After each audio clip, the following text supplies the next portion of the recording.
Remember when clone characters were something Smash fans hated? How parts of the fanbase would rise up with vitriol every time a new one was introduced? The unbridled resentment toward them for quote-quote stealing slots from other characters even though that's not how it actually works?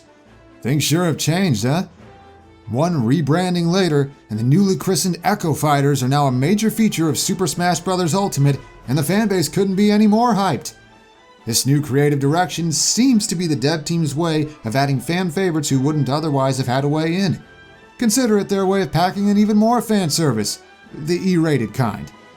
So far, we've seen the expected, the requested, the surprising, and the unpredictable, and 2 more given the title retroactively. And with the way they've shown them off so far like it was nothing, there must be more. But who could be the next Echo to rebound into the roster? Let's take a look. But first, we should really go over the rules that have been laid out to us. First and foremost, each of these Echo Fighters will be using a variant of a moveset that already exists. That's what makes them Echoes in the first place. But within that, there's more room for flexibility than you'd think.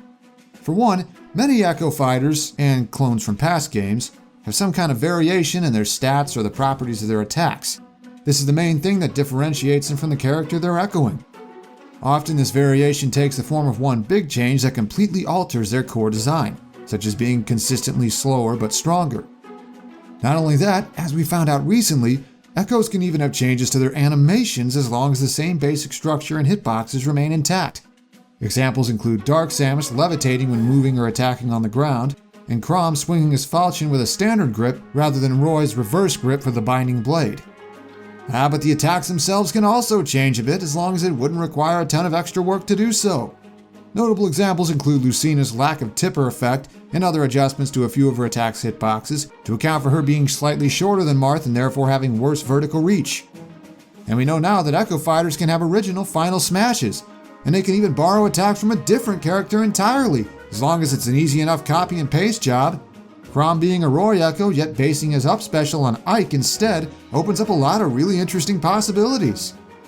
Admittedly, we don't know much about the minutiae of the new batch of Echo Fighters, so we can't get a perfect idea of what Sakurai and crew are aiming for, but we can still make some educated guesses. When in doubt, we can also use Melee's clones for reference since they're essentially proto-Echoes. The key for ours here will be to make a few changes with surgical precision to create fresh new takes on existing movesets while still being reasonably easy to create with little extra work required. So let's get this party started. Our first potential Echo Fighter would actually be our second newcomer from the Donkey Kong games. Surprised? Funky Kong is a laid-back member of the Kong clan best known for building vehicles and machines and running the occasional item shop. He's impressively skilled and more than capable of holding his own, as shown in the Switch port of Tropical Freeze by essentially being easy mode in the form of an overpowered character. But unlike most of the other Kongs, he's actually not that interested in adventuring. He'd rather sit back and support his family and friends from the sidelines, but he is willing to step up if it's necessary. Also, he's kinda infamous for being the fastest character in Mario Kart Wii, so you kinda saw him everywhere online. Fitting over DK like a glove with just a few changes to his idle stance and walk, Funky's biggest difference would be he doesn't have the cargo throw. He just doesn't feel like doing it. He'd also be slightly lighter, slower, and weaker than DK since he isn't as in shape. So what the hell is his upside? Well, some tweaks to the damage and knockback values of his attacks would make his tilts and aerials especially useful for trading blows and starting combos. This would create an alternate take on DK's moveset, built more to be a pure duelist that wouldn't have to rely on grabs as much, which would really help out in some matchups where getting a grab may prove difficult. Most of Funky's specials would also get some changes. His neutral and down specials get new names and water effects applied to them. Wave Breaker gains a secondary splash hitbox for greater range but isn't as powerful as Giant Punch, and Tidal Bash creates a plume of water with each pound that gives it a vertical hitbox despite the lesser range and damage than the basic hand slap. Then his up special has him whip out his surfboard during the animation, kinda like his jumps in Tropical Freeze, and it lets him travel more vertical distance but with less horizontal coverage. The key would be to use these remixed tools wisely. Our next Echo comes from the main Mario-verse. Also based on a heavy, this one's not quite as lively. Dry Bowser is, well, it varies. In some games, he's an undead version of Bowser reanimated in honestly pretty morbid fashion. But in some spin-offs, he exists alongside Bowser somehow. So either he's actually an ancestor risen from the grave, or we got some alternate universe shenanigans going on here. Either way, he'd work really well as an echo of the Koopa King. So you know how the main Bowser is really good at creating passive pressure by sitting just outside a range and threatening to punish an attack or run in with a grab? Well, this version would be more active about creating that pressure. Faster all around, Dry Bowser would be able to breathe down his opponent's necks and hammer their shields with attacks, forcing them to respond, or else. He'd have to lay on the pressure when he gets the chance though, because he'd still have to find ways to close the gap against zoners, his disadvantaged state would still suck, and he'd be notably lighter than regular Bowser, maybe not even a heavyweight. A few of Dry Bowser's specials would also be different. Cursed Breath would have him exhale unholy blue fire that rack up damage faster but lose its range more rapidly. Dry Bomber creates a secondary shockwave on landing for greater coverage but has even more cooldown. Could sneak in an extra animation of a few body parts falling off and reattaching themselves. Then his final smash would only be different visually, but hey, you try keeping your composure when a 50-foot lich throws its fist at you. Let's change focus a bit now. A lot of people have wanted a Zelda newcomer for a long time, and if things don't pan out for anyone completely new, there's a standout option for an Echo Fighter. Impa is a complicated character, mostly because just like Link and Zelda, there have been many Impas throughout the timelines, one of very few characters to hold that distinction. While their appearances, professions, and even age vary drastically from game to game, you can usually find any given Impa in a role that supports the Zelda of her generation. Sometimes it's as a caretaker, sometimes an elder with vast ancient knowledge, and sometimes as a personal bodyguard.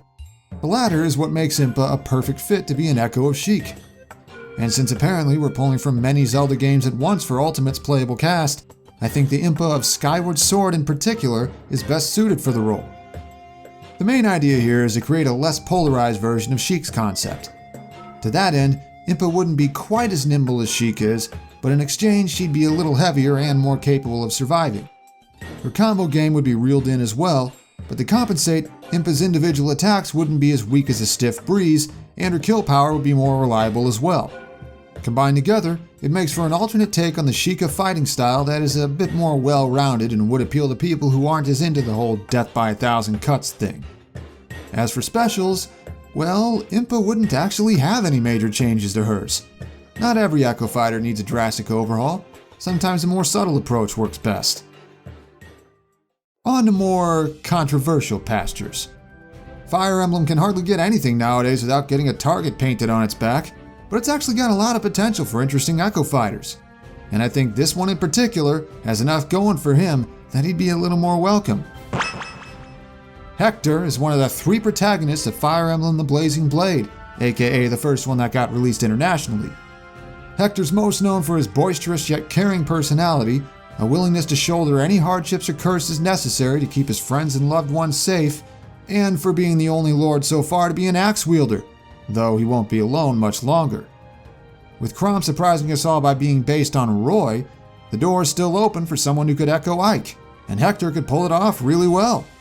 And since now we know the Ultimate Team has looked at Fire Emblem Heroes to some extent, who knows? Maybe the results of the first Choose Your Legends poll compelled them to add a high ranker as an Echo Fighter mid-development. With Ike seemingly getting retooled a bit from Smash 4 to Ultimate to have a greater focus on disjoint zoning, Hector could go the other direction and focus on defensive walls and grab follow-ups. His signature axe Armades would require altering some hitboxes, particularly making the furthest most ones bigger to cover the entire axe head, but I want to say that only require editing some simple size properties. Compared to Ike, Hector would be slower and less graceful in the air, and have a bit less range, but he'd be even stronger. Alterations to his attacks would up his damage output and kill power even more, while still leaving the moveset's combo game mostly intact, as well as making a couple of his throws easier to follow up on. A couple of Hector's specials would also change. Eruption would get a reskin to summon lightning instead of blue flames, and he'd get a new final smash based on his famous Hectorcopter crit animation. They could also change his up special, but let's be honest, if anyone could turn out to be able to use Ether, it's Hector. And if they were really up for it, there is the option to sneak in a unique counterattack animation where he'd throw our mods forward on a chain like the general class in his game does with ranged weapons, letting him punish mid-range projectiles. Speaking of Rising Star franchises, a certain someone from Animal Crossing has been getting a lot of support lately, and this might be her perfect opportunity. Isabelle made her debut in New Leaf as your personal mayor's assistant, lending a hand in running the town as best she can. Her endearing personality made her a fan favorite in the blink of an eye, enough to where she's become a face of the franchise. I've seen arguments for her to be an Echo Fighter or something more unique, but since it turns out we have more room for flexibility with Echoes than we originally thought, I think taking after the mayor is how she's more likely to join the fight. Isabelle's big difference would be more subtle. A bunch of little tweaks to her moveset to give her an emphasis as a team player compared to Villager working better alone. These could take the form of stuff like her attacks having less favorable knockback angles for herself to follow up on, but also have more hits done that allow her teammates to combo off them easier, or other ideas like that. While her attacks would have different properties, her personal stats would vary little from Villager's. Her animations would get a lot of little touch-ups though, to make her seem kinda uneasy in battle and out of her element. Stuff like turning away when she swings the axe because she just can't bear to look. She's not a very combative person usually, but she's trying her best. A couple of her specials would also get some changes. Her version of Timber would have the tree deal less damage when it's chopped down, but doing so would have it drop some fruit for Isabelle or her allies to heal with. Though the more often you did it, the less fruit would drop, so, pace yourself. She'd also get a new final smash in the form of a public works project, having a grandiose fountain built on top of her opponents that then launch them away. All of our Echo Fighters so far have been from the same franchise as their base character, but nothing says it's required, as we saw at Ganondorf in Melee. In fact, there's one potential Echo that could run a variant of someone from another series surprisingly well. Blaziken hails from Pokemon's 3rd generation, the Fire-type starter of the Hoenn region. Gen 3 overall's got a lot of fan favorites, particularly its starter trio, and getting remakes a few years ago sure didn't hurt. Despite all that, Blaziken would still be hard-pressed to get into Smash with a distinct moveset, especially since it's been rotated out of relevance and since we have so many other brawler types who use fire already. But as an Echo Fighter, he'd actually fit over Captain Falcon's moveset really easily, even as a knee down pat. It'd also give us a chance to take Falcon's moveset in a new direction. Blaziken would trade baiting and punishing for a hard rush down berserker-like fighting style reminiscent to the sweeper sets run on Blazikens in competitive teams, which by the way might also be where Pokken got the idea. He wouldn't be quite as heavy or mobile as Falcon is, but would make up for it with alterations to his attacks and make them much safer to throw out, when not done carelessly of course. They could even take extra care to make his punching attacks weaker but his kicks stronger, and as a result he'd be better at killing off the top while Falcon kills better off the sides. Blaziken's specials have the biggest overhaul we've seen yet, swapping out Raptor Boost entirely and ripping Flare Blitz from Charizard's moveset. This would grant another way of closing distance, overpowering opponents who commit to the wrong attacks, and as an alternate means of recovering. Of the specials that haven't been replaced, Focus Punch is a faster but weaker take on the infamous Falcon Punch, Acrobatics has more standard hitboxes instead of a command grab, and Blaze Kick covers half the distance of Falcon Kick but travels faster and ends quicker, retooling it into a burst option and combo starter. Then an all-new Final Smash would involve transforming into Mega Blaziken and unleashing a scouring pillar of flame. But we're not done with Pokemon or crossover Echoes just yet. Everyone has a character or two we quietly pull for despite them being long shots who aren't talked about much. Well, here's one of mine. Someone who missed the cut last time but could still get in now as an Echo Fighter. Delphox hails from Pokemon's 6th generation, the Fire-type starter of the Kalos region. This one's an unusual case. Delphox got a lot of flack early on for not just being a bigger version of its pre-evolution, and because our first exposure to it was the 3D model that shall not be named. But in the time since, it seems like a lot of people have warmed up to the design. More importantly though, odds are that all 3 Kalos starters, not just Greninja, were considered for Smash 4 back in the day by Sakurai and the Pokemon Company, meaning they're probably still on their radars despite the focus to Gen 7. And Delphox could still find a way in as an Echo Fighter of Zelda. Who knows, with how few Magic users we have, maybe the devs see an appeal to bringing in an archetypical spellcaster without needing to put in much dev time to do so. But there's more going for the idea than just that. We've seen a few Echoes so far who are designed to basically be an alternate version of their base character without the central gimmick. And that's the key here, because Delphox would be a take on Zelda without her pinpoint sweet spot mechanic. Having more balanced hitboxes on those attacks transforms the moveset completely into something less powerful but more reliable. And with much faster grounded movement on top of it, because why not use that triple-digit speed stat for something? Then replace the generic magic effects on most of Zelda's moves with magically enhanced multicolored fire inspired by the Fennekin line's signature move, and you have something that really stands out. But it's the special moves where things get their most interesting, as we take the knowledge that Echo Fighters can borrow specials from other characters and use it to create a completely different skill set. Flame Burst is the least changed here, a reskin of Din's Fire without the sweet and sour spots, and Magic Coat is Nehru's Love with new graphics, moved from neutral to down. Then we reskin Wolf's Blaster as a shot of magic fire, and borrow Charizard's recovery and replace its wind effects with spiraling flames. All that's left is to add a new Final Smash, pulled right from the Pokédex entry that no games have ever done anything with for some reason. Altogether, it's a new take on a previously divisive moveset that accepts worse advantage and disadvantage states in exchange for a much better neutral, all while exemplifying how truly dynamic Echo Fighters can be.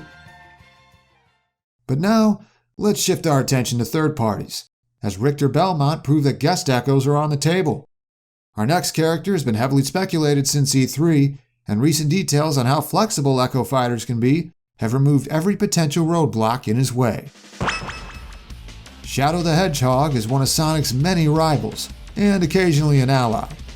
Described as the ultimate life form, he was the result of genetic experiments by Dr. Eggman's grandfather until the latter's betrayal at the hands of the very military branch that had sponsored him. Captured and placed into stasis, Shadow was awakened years later by Eggman himself, aiding him at first out of a desire for vengeance, before later learning that things were more complicated than he initially believed. Neither black-hearted evil nor brave-hearted hero, he's got more depth than the edgelord stereotypes make it seem, and it's garnered him quite the fanbase over the years. And with his so far absence from the list of assist trophies, and Knuckles appearing in his stead, it seems the time may be right for him to join Smash as an Echo Fighter of Sonic. The key difference with Shadow? A whole lot of pent-up aggression.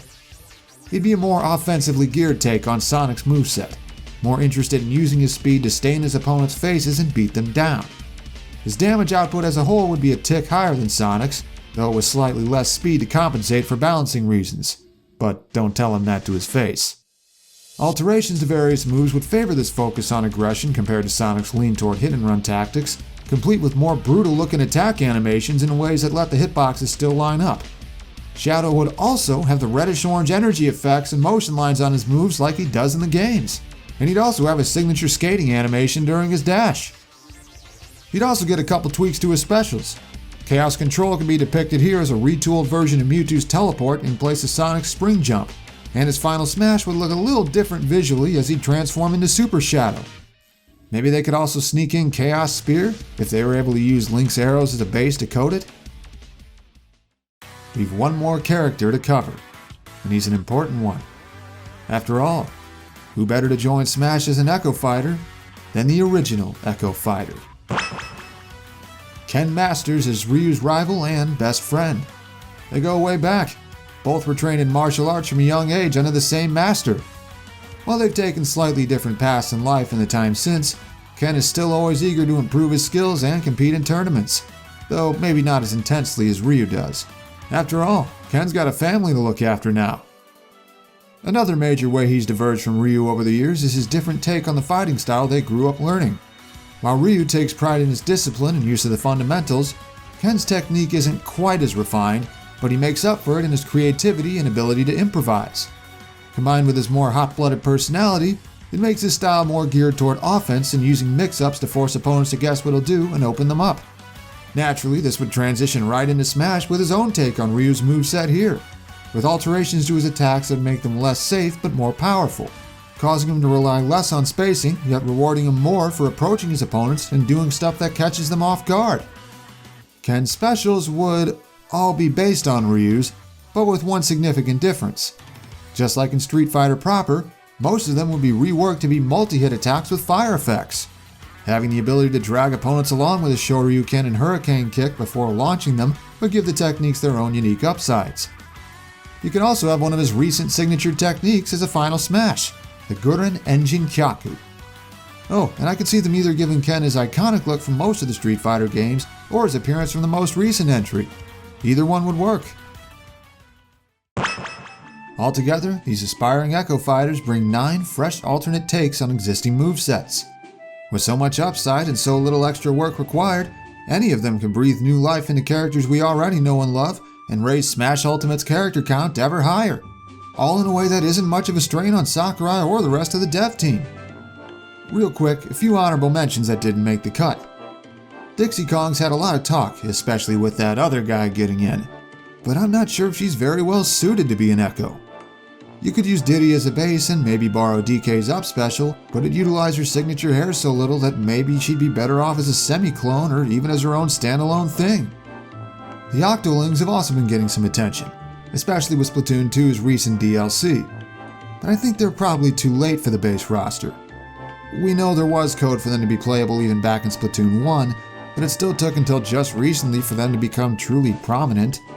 They'd be an option if/when Ultimate starts doing DLC though. Then there's Black Shadow, often cited as a chance to add another F-Zero character to Smash. But honestly, it seems like he relies too much on the needs more reps argument. And overall, I think Blaziken would make for a more interesting echo of Captain Falcon. Finally, the Black Knights had an upswing in discussion lately. Thing is though, it's all running on incorrect information. He's actually never been in the background of Castle Siege. Even back in Brawl, it was just a generic enemy general with armor that just kinda resembled his. Combined with Ike still having his Black Knight palette from Smash 4 while the Chrom one was taken out, and things aren't actually lining up the way they're assumed to be. This is why we need to double check things and be careful about letting misinformation spread. So, what do you think? This ended up being a way bigger undertaking than I thought it would be. But hey, this is a really fascinating new way to be handling clone fighters. Whoever we end up with, they're sure to make this Ultimate Fighting Games roster even more so. Special thanks goes once again to Voyager for going all out on the graphics. Thanks as well to all of my patrons for sticking with me through this rough patch. If you're interested in becoming a patron yourself and earning various rewards for doing so, check out the link below or just wait for the end screen. Also, you can find me on Twitter for more real-time updates and other goings-on, if you're the social media type. So, what are your thoughts on Echo Fighters and clone characters in general in Smash? Has Ultimate's new approach to them changed how you feel about them at all? What Echo Fighters would you be interested in seeing? Leave a comment and you can make your voice heard. And so, until next time, we wait for more news to drop. I mean, it's gotta only be a matter of time until the next major direct, right?